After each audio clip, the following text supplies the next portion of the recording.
जय मसीह की आप सबको। आइए आज के वचन को करते हैं शुरू। पहला शमूएल उसका 1 अध्याय और 11वीं आयत को मैं पढ़ूंगा।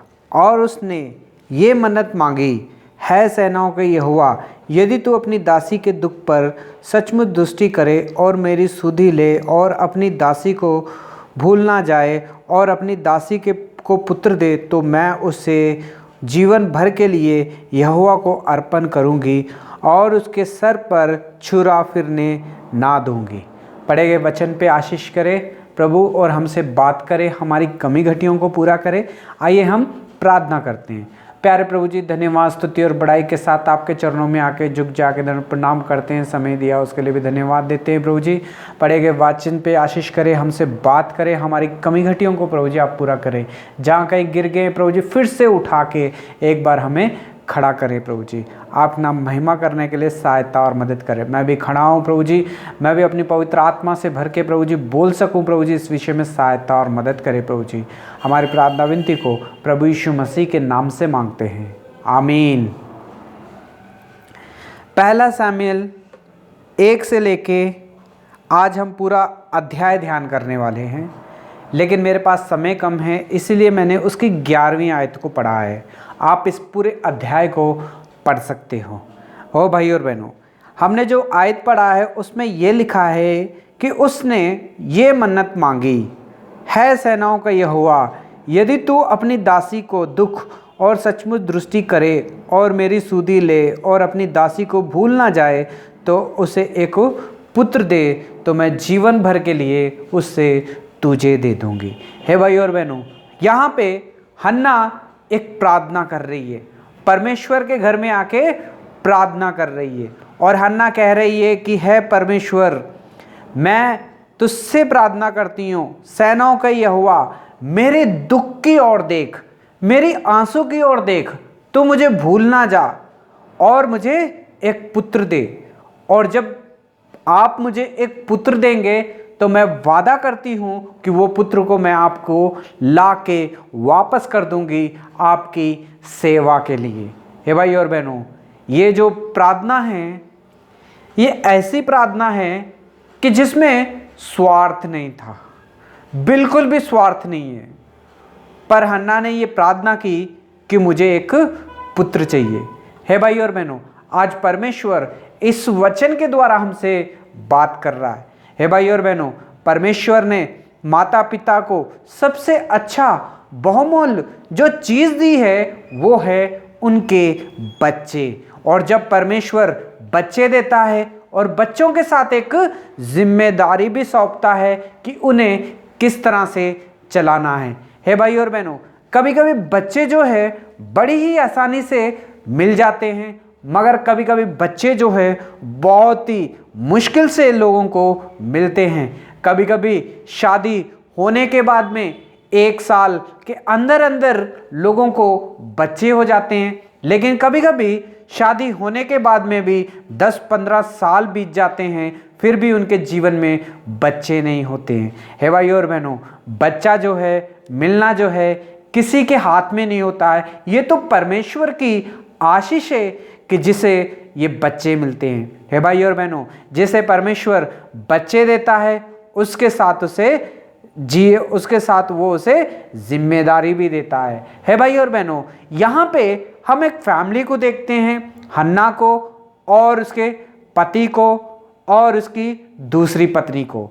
हे भाई और बहनों, यहाँ पे हम हन्ना के बारे में देखते हैं कि हन्ना ने एक प्रार्थना की, परमेश्वर के सामने आके वो गिड़गिड़ाने लग गई क्योंकि उसके पास कोई बच्चा नहीं था। और उसने ये प्रार्थना की कि परमेश्वर मुझे एक बच्चा दे, मेरे दुख को देख और दृष्टि कर, मेरे आंसुओं को देख और दृष्टि कर और मुझे एक बच्चा दे, ताकि मैं जब वो बच्चा मेरे पास प्रभु जी आप दोगे मुझे, मैं उसे आपको अर्पण करूंगी, यानी कि आपकी सेवा के लिए अर्पण करूंगी। हे भाई और बहनों, हम में से कई लोग हैं ऐसे जिन्होंने ये प्रार्थना की होगी कि जब मेरा बच्चा होगा तो मैं उसे आपको अर्पण करूंगी। हे भाई और बहनों, क्या आपने ये प्रार्थना की थी? हे भाई और बहनों, क्या आपने इस वचन को लेके कभी परमेश्वर के सामने आप भी गिड़गिड़ाए थे?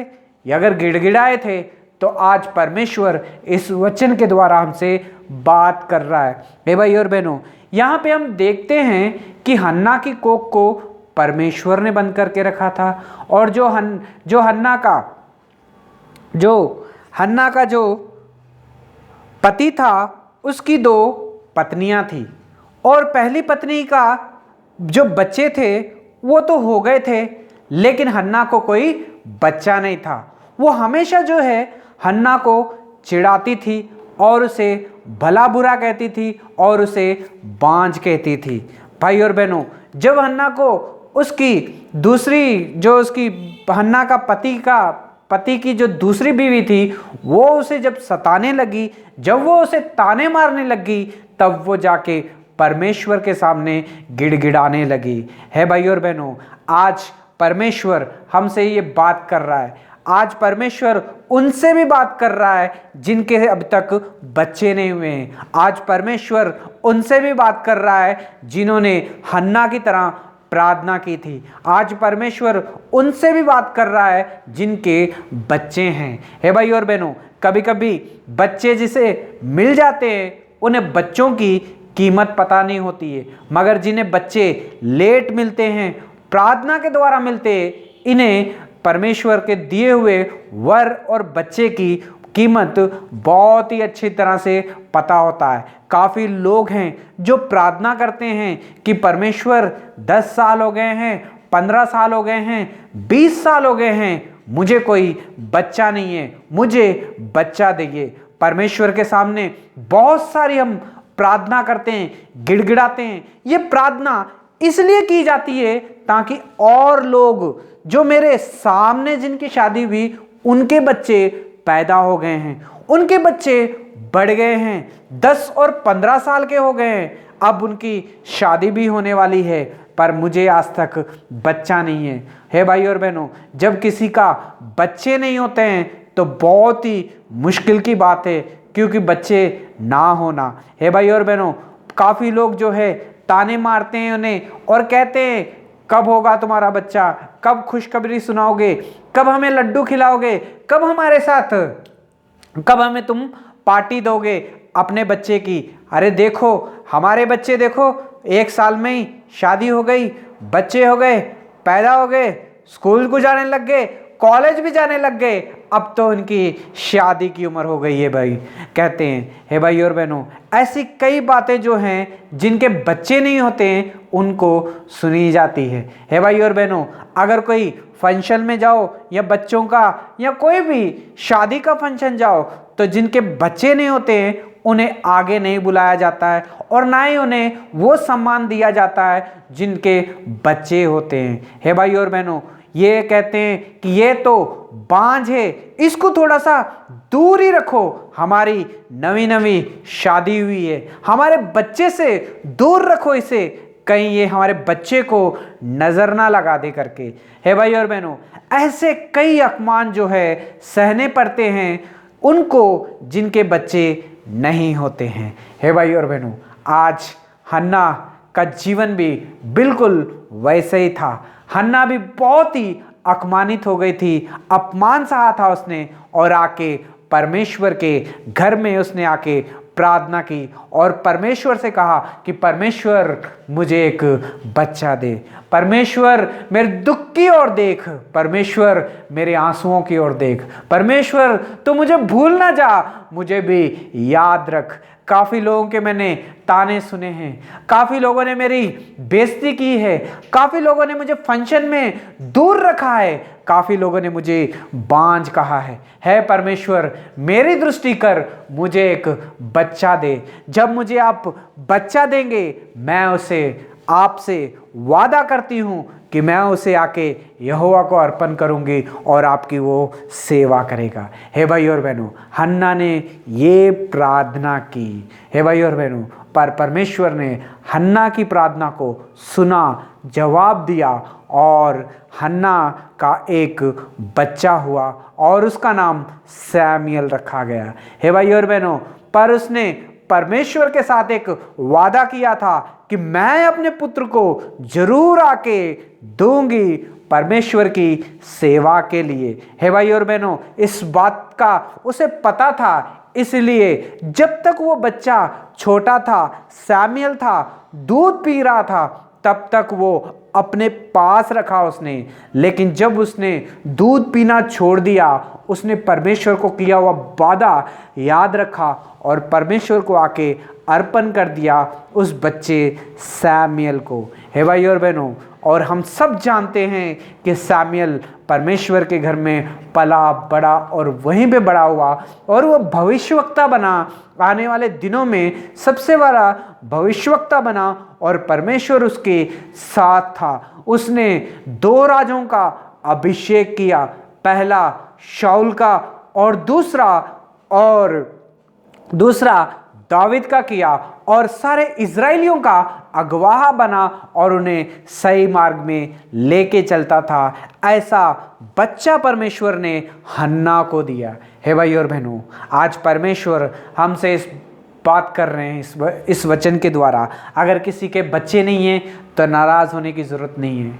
अगर कोई अपमान कर रहा है तो नाराज़ होने की ज़रूरत नहीं है। अगर कोई बांझ कह रहा है तो डरने की ज़रूरत नहीं है, क्योंकि परमेश्वर ने वादा किया है कि मैं तुम्हें संतान दूंगा। हे भाई और बहनों, भले ही हो सकता है शादी हो गई है, 1 साल हो गया है, 5 साल हो गए हैं, 10 साल हो गए हैं, 15 साल हो गए हैं, 20 साल हो गए हैं, 25 साल हो गए हैं, लेकिन भाई और बहनों, एक ना एक दिन वो आपकी प्रार्थनाओं को सुनेगा। वचन में लिखा गया है कि हन्ना ने रो के गिड़गिड़ाहट के साथ प्रार्थना की। उसने दुखी बनो के परमेश्वर के सामने प्रार्थना की और परमेश्वर को कहा कि परमेश्वर, मुझे भूलना नहीं, मुझे याद रखना और मुझे एक बच्चा देना, मैं उसे वापस तेरी सेवा के लिए दे दूंगी। हे भाई और बहनों, ऐसा कई लोग प्रार्थना कर चुके हैं कि परमेश्वर मेरी सुधि लेना, परमेश्वर मेरा दुख याद रखना,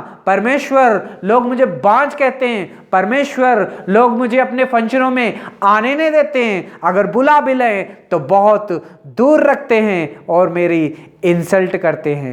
हे भाई और बहनों, ये प्रार्थना भी आपने की होगी, लेकिन आपकी प्रार्थना भी परमेश्वर ने सुनी, जवाब दिया और आपको फूल जैसा एक बच्चा दिया। हे भाई और बहनों, आपने पहले प्रार्थना करके कहा था कि इस बच्चे को मैं हन्ना की तरह, सैमुएल की तरह समर्पण कर दूंगी, लेकिन आप बच्चा आने के बाद में सब कुछ अगर भूल चुके हो तो भाई और बहनों, इस वचन के द्वारा परमेश्वर हमसे बात कर रहा है। हे भाई और बहनों, आपका जीवन कैसा है?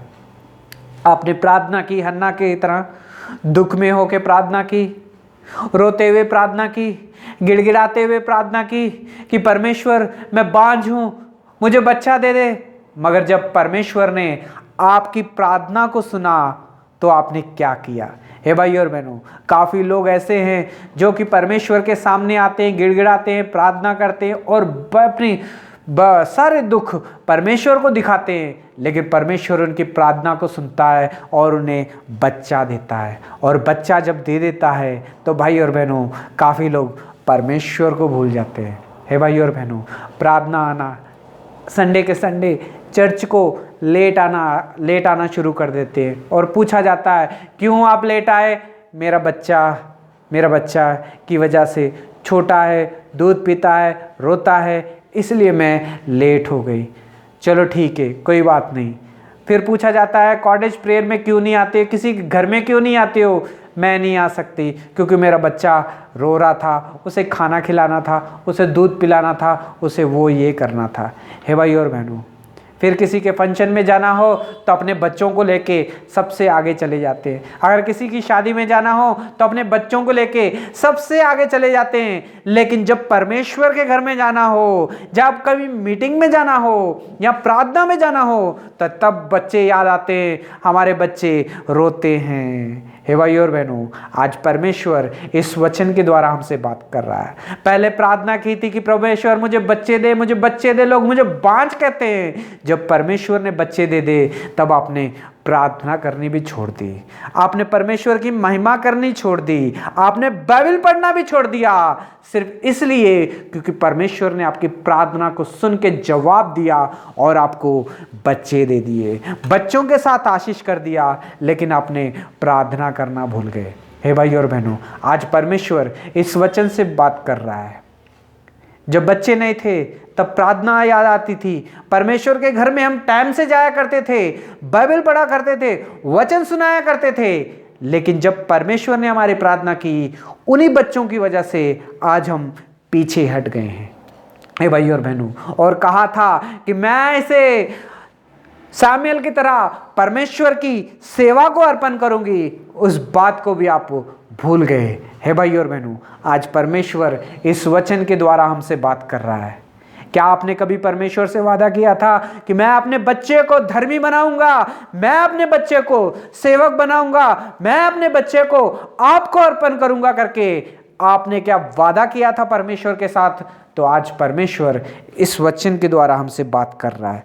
हे भाई और बहनों, परमेश्वर ने सबसे अच्छा गिफ्ट अगर माता पिता को दिया है तो वो है उनके अपने बच्चे। हे भाई और बहनों, बच्चे परमेश्वर देता है और परमेश्वर बच्चे जब परमेश्वर हमें देता है तो उसके साथ एक जिम्मेदारी भी देता है।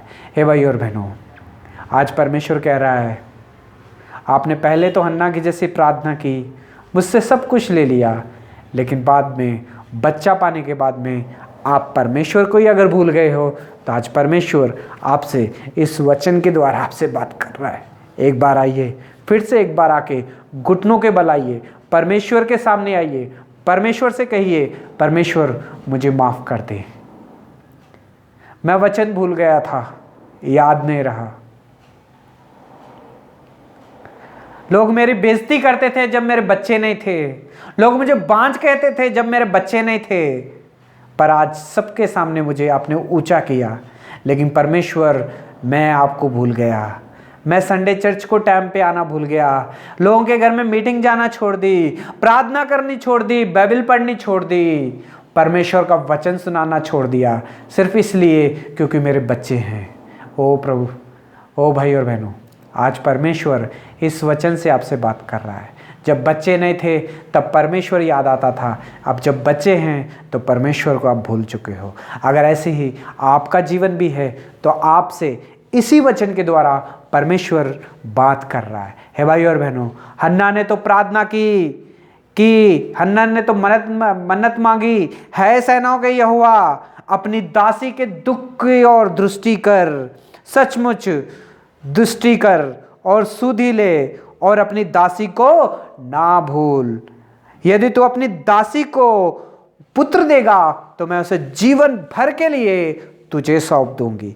हन्ना ने ये प्रार्थना की और परमेश्वर ने सुना, और परमेश्वर ने जब प्रार्थना को सुना और हन्ना को बच्चा दिया, और हन्ना ने भी उस वादे को निभाया परमेश्वर के साथ। उसने अपने बच्चे सैमुएल को परमेश्वर के घर में सेवा के लिए छोड़ दिया। हे भाई और बहनों, हन्ना ने तो अपना वादा पूरा कर दिया, अब आपकी बारी है।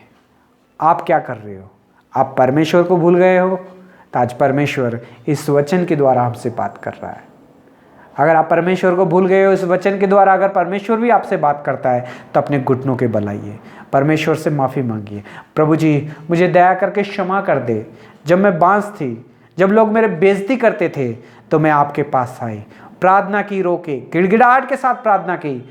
आपसे कहा था मैंने कि मुझे बच्चा दो, मैं वो बच्चे को आपको अर्पण करूंगी। लेकिन प्रभु जी, आपने मुझे बच्चा दिया, लेकिन मैंने तो प्रार्थना करना ही छोड़ दिया, बाइबल पढ़ना ही छोड़ दिया, चर्च को जाना ही छोड़ दिया और मंडली में आना ही छोड़ दिया, सिर्फ मेरे बच्चे की वजह से। प्रभु जी, मुझे माफ़ कर दीजिए, अपने खून से धो के मुझे पवित्र कीजिए। जो बच्चा आपने मुझे दिया है, मैं जिम्मेदारी के साथ आज से इसे आपके लिए तैयार करूँगी। प्रभु आपको बहुत सारी इस वचन के द्वारा आशीष दे। God bless you.